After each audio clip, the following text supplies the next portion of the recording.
Heat of the మూమెంట్లో సంజన గారు రీతు మీద మాటలు వదిలేశారా అంటే నో అనే చెప్తాను నేను. ఆవిడ ఎప్పటి నుంచో రీతు డెమోన్ని చూసినప్పుడల్లా ఆమె ఇరిటేట్ అవుతూనే ఉన్నారు. ఇరిటేట్ అవుతూ ఉండడం, ఆవిడ మా పక్కన ఉన్న వాళ్ళతో మాట్లాడటం నేను చాలాసార్లు విన్నాను, చూశాను కూడా. నేను ఏదైతే సీన్ చూసినప్పుడు ఏంటి వీళ్ళు ఇలా ఉన్నారు అనుకునే లోపు సంజన గారు కూడా అదే మాట పక్కన తనుజ ఉంటే తనుజ, ఇంకెవరైనా ఉంటే వాళ్ళతో అంటూనే ఉంటారు, ఏంటి వీళ్ళిద్దరు అసలు అని. రీసెంట్గా ఒక సోఫా, జస్ట్ ఇంత ఇంత సోఫా మీద ముగ్గురు కూర్చుని ఉన్నారు. మధ్యలో డెమోన్ ఉన్నారు, రీతు ఈ పక్క ఉంది, ఆ ఒక పక్క ఏమో ఈవిడ సంజన గారు ఉన్నారు. ఇటువైపు సంజన గారు ఇట్లా కూర్చున్నారు, రీతు ఏమో ఇలా కూర్చుంది. డెమోను మామూలుగానే కూర్చున్నాడు. అబ్బాయి ఎవరు పక్కన ఉన్నారు ఏమి చూసుకోడు, అబ్బాయి ఎలా అయినా కూర్చుంటాడు. జస్ట్ కొంచెం సైడ్లో ఇంకొక సింగిల్ సోఫా మీద తనుజ కూర్చుంది, ఉప్మా తింటున్నారు. ఆ టైంలో నేను చూసా, ఏంటి మరి ఇంత ఇరుక్కొని కూర్చోాల్సిన అవసరం ఏంటి అనుకున్నాను నేను. అనుకున్న తర్వాత రీతు అండ్ డెమోన్ లేచి వెళ్ళిపోయారు అక్కడి నుంచి. సమ్ ఉప్మా టాపిక్ మాట్లాడుకున్నారు, వెళ్ళిపోయారు. వెళ్ళిపోయిన తర్వాత వెంటనే సంజన గారు తనుజతో, ఏంటి వీళ్ళిద్దరు అసలు, నాకు వీళ్ళిద్దరు ఏం అర్థం కావట్లేదు, అసలు ఏంటి వీళ్ళిద్దరు మధ్యలో అనగానే తనుజ, వాళ్ళకు ఒక క్లారిటీ ఉంది, వాళ్ళు ఫ్రెండ్స్, లవర్స్ అయితే కాదు. మరేమోనమ్మా, ఇలాంటి ఫ్రెండ్స్ని నేనైతే చూడలే.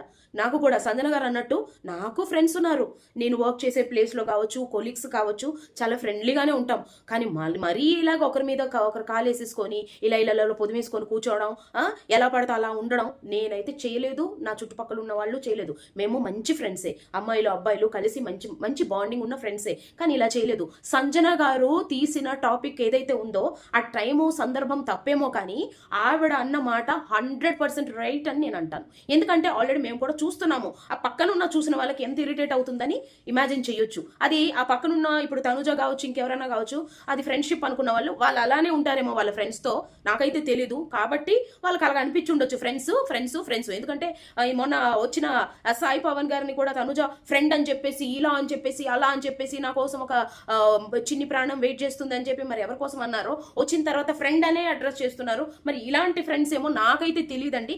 ఎవరు ఏమనుకున్నా కూడా నేను సంజన గారితో ఏకీభవిస్తున్నాను. సంజన గారు అన్నది 100కి 100%, 1000కి 1000% రైట్ అని అంటాను. వాళ్ళు బిహేవ్ చేసే విధానం, ఉండే విధానం నాకు కూడా నచ్చలేదు. మీరు ఏమైనా అనుకోని అంటారు కదా, అంత నేషనల్ టెలివిజన్లో అలా అనడం తప్పు కాదా అంటే, అలా అనడమే తప్పు అయితే అలా ఉండడం కూడా తప్పే కదా. ఆవిడ అలా అంటుంటేనే మీకు కోపం వస్తుంది, ఇబ్బంది అనిపిస్తుంది. మరి అలా ఉండడము మేము చూస్తున్నాము. పిల్లల్ని వేసుకొని ఇంట్లో కూర్చొని టీవీలు చూస్తున్నా వాళ్ళ పరిస్థితి ఏంటి, ఏం చెప్పాలనుకుంటున్నారు? ఈ విషయం గురించి నాగార్జున గారు వీకెండ్లో వచ్చి సంజన గారు తప్పు అంటే మాత్రం ఖచ్చితంగా ఖండించాల్సిందే. దీనికి మాత్రం నేను అయితే అగెయిన్స్ట్గానే ఉన్నాను, సంజన గారితోనే ఏకీభవిస్తున్నాను. మీరు ఏమన్నా అనుకోండి, మీరు నాకు సబ్స్క్రైబ్ చేయండి, లైక్ చేయండి, షేర్ చేయండి అనట్లేదు. డియర్ ఆడియన్స్, డియర్ ఫ్రెండ్స్, దయచేసి మీ ఒపీనియన్ ఏంటో కమెంట్ చేయండి. మీ ఇంట్లో ఒక ఆడపిల్ల ఉంటే ఇంకొక అబ్బాయితో ఫ్రెండ్షిప్ చేస్తే, లేదా మీ ఇంటి మగపిల్లాడు ఇంకొక అమ్మాయితో ఫ్రెండ్షిప్ చేస్తే, ఇలాంటి ఒక ఫ్రెండ్షిప్ అయితే మీరు ఏకీభవిస్తారా? అది కూడా ఒక నేషనల్ టెలివిజన్లో ఇన్ని లక్షల మంది, కోట్ల మంది చూస్తున్న ఒక షోలో అలా ఉంటే మీ పిల్లలు వాళ్ళ ఫ్రెండ్షిప్పే, మీరు అలా అనకూడదు అని అంటే కమెంట్ చేయండి. ఎవరిని, రీతుది తప్పు లేదు, సంజనది తప్పు అని కమెంట్ చేయండి. లేదు ఇలా అయితే మాకు నచ్చదు అంటే మాత్రం సంజన గారిది తప్పు లేదు అని కమెంట్ చేయండి. ఇంతకు మించి నేను ఇంకా వేరే మాట్లాడాలనుకోవట్లే. సంజన గారు రీతుని ఏమంత పెద్ద మాట అన్నారు? అసలు ఏమన్నారు ఆవిడ? ఎందుకు మీ మాట వెనక్కి తీసుకోవాలని చెప్పి నాకు అక్కడ ఇమాన్యుయలే పెద్ద సీన్ చేసినట్టు అనిపిస్తుంది. ఆ తర్వాత భరణి గారు వచ్చారు, లేదు లేదు కరెక్ట్ కాదు అని. తర్వాత తనుజ వచ్చింది, ఇది కరెక్ట్ ప్లేస్ కాదని. ఏమన్నారు ఆవిడ? నువ్వు ఎప్పుడు చూసినా, మీరు నాకు మా వైల్డ్ స్ట్రోమ్ వచ్చినప్పటి నుంచి మీరు నాకు అసలు కనిపించట్లేదు అంది రీతు. ఈవిడేమన్నారు, నువ్వు 24 గంటలు డెమోన్ పక్కన ఉంటే నేను ఎలా కనిపిస్తాను అనేది ఆవిడ ఇంటెన్షన్. కరెక్టా కాదా? 24 గంటలు నేను కూడా చూస్తూనే ఉన్నాము. ఇట్లా టీవీలో మనకి టెలికాస్ట్ అయినా ఈ సేపులోనే మనం చూస్తున్నాము అంటే అక్కడ 24 గంటల లోపల ఉన్న వాళ్ళ పరిస్థితి ఏంటి? ఒకే మంచంలో ఒకే దుప్పట్లో కూర్చొని మాట్లాడుతూ ఉంటారు, ఇంకా వేరే పనేం లేదా వీళ్ళకి? ఎస్, ఇంకొకటి, ఒకసారి తనూజ రామ్ రాథోడ్ గురించి, రామ్ రాథోడ్ ఎప్పుడు మధ్యలో దూరుతాడు, మధ్యలో మాట్లాడుతాడు అని ఎప్పుడైతే తనుజ ఈ టాపిక్ తీసుకొచ్చినప్పుడు నెక్స్ట్ వీకెండ్ వరకు రామ్ రాథోడ్కి ఒక ఏవి తయారు చేశారు కదా, అదే విధంగా రీతు అండ్ డెమోన్ది కూడా ఏవి తయారు చేయండి. అసలు టైం సరిపోదు. ఏవిది రామ్ రాథోడ్ది ఒక 3 minutes ఎన్ని మినిట్స్ చేశారు నాకు సరిగ్గా గుర్తులేదు, అంతే వచ్చిందేమో. బట్ డెమోన్ అండ్ రీతుది చూస్తే సీజన్ మొత్తం అసలు నాన్ ఎండింగ్ అనమాట, నాన్ స్టాప్ ఎండింగ్ ఏవి అనేది వచ్చేస్తుంది. వాళ్ళిద్దరూ కలిసి ఉన్న ఎపిసోడ్స్ ఏవి తయారు చేయండి ఒకసారి తెలుస్తుంది. ఆల్రెడీ మన సోషల్ మీడియాలో కంటిన్యూ చేసేసారు, తయారు చేస్తున్నారు కూడా. అండ్ చూసిందే చెప్తున్నారు. అక్కడేమి ఆవిడ పెద్ద మాట్లాడలేదు. నేనైతే సంజన గారికే సపోర్ట్ చేస్తున్నాను. ఆవిడ తప్పుగా అయితే అనలేదు. డెమోన్ పక్కనే కనిపిస్తున్నావు నువ్వు, ఎప్పుడు చూసినా కళ్ళు మూసుకోవాల్సి వస్తుంది అన్నారు అంటే మరి వాళ్ళు ఏం చేసి ఉంటారు, ఏ విధంగా ఉండుంటారు అనేది ఆలోచించుకోవచ్చు. ఆవిడ చెప్పలేక చెప్పింది చాలా సార్లు. అంది కూడా లోపల కూడా ఏంటి వీళ్ళిద్దరు నాకు ఏం అర్థం కావట్లేదు, నాకు చాలా మంది ఫ్రెండ్స్ ఉన్నారు, బట్ నేను ఎప్పుడు ఇలా లేనమ్మా అని చెప్పారు. ఆవిడ ఒక యాక్ట్రెస్. ఆవిడ ఈమెలాగా బుల్లితెర కాదు, ఆవిడ వెండితెర హీరోయిన్.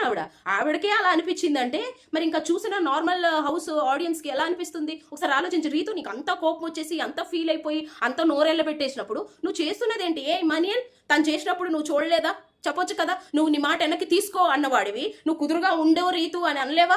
నీతో పాటు ఎన్నో షోస్ చేసింది కదా రీతు, చెప్పలేవా? తనుజ చాలాసార్లు చెప్పింది నీ ఆట నువ్వు వాడు అని చెప్పింది. నువ్వేం చేస్తావు నీకు అర్థమైందని తనుజ చెప్పడానికి ట్రై చేసింది. జస్ట్ నిన్నకాక మొన్న వాళ్ళ అమ్మ వచ్చి ఏడ్చింది. టు బి ఫ్రాంక్ చాలా మంది నాకు నీకు చెప్పిందా అన్నారు. ఇదేనమ్మా ప్రతి దానికి కమెంట్ చేయాలి కదా అని కమెంట్ చేయకండి.